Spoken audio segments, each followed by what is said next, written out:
When I say the word relationship, some of you may think of your close friends, some of you may think of a boyfriend or girlfriend, and some of you may think of other relationships that you have in your life.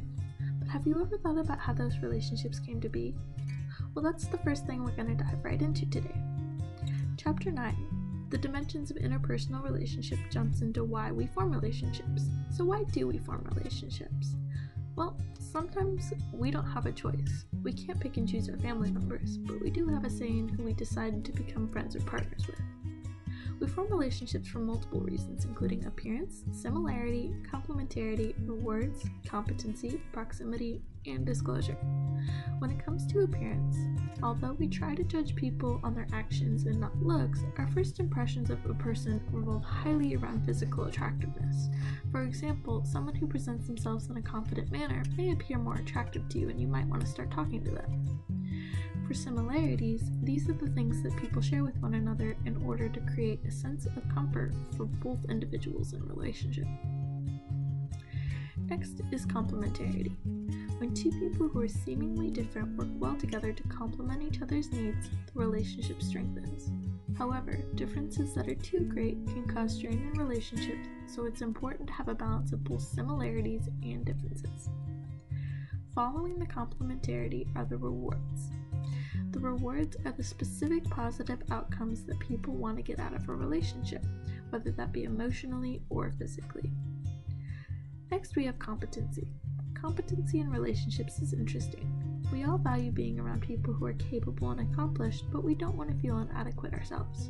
Therefore, we are drawn to competent people who are also flawed because they remind us of ourselves.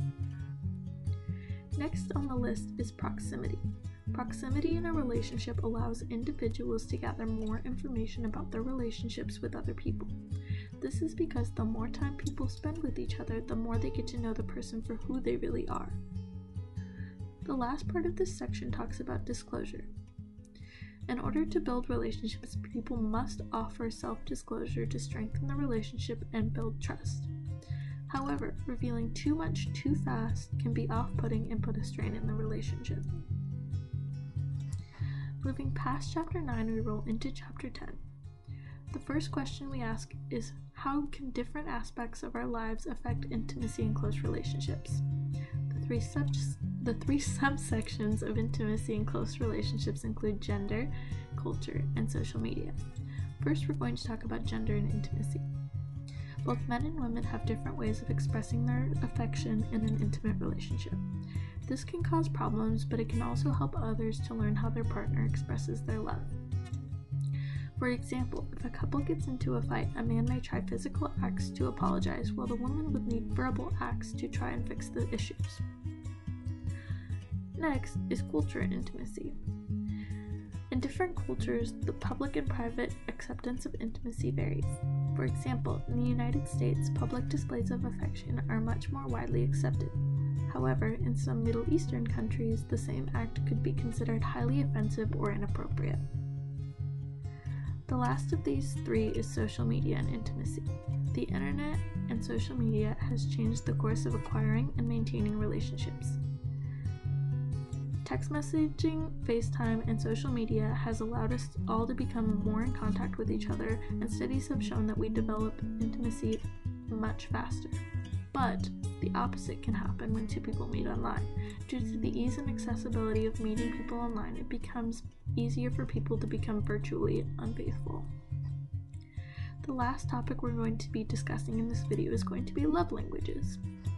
Partners in a romantic relationship may have a preference for the kinds of love languages or forms by which love may be communicated. These love languages are gifts, which may mean bringing home flowers to your girlfriend as a sign of love, physical touch, meaning a hug or kiss, or just a pat on the back to show your appreciation, words of affirmation, which are the words that someone uses to express their love for somebody, quality time, people sometimes feel loved when loved ones spend time with them, and acts of service, like helping out someone after they've had a long day.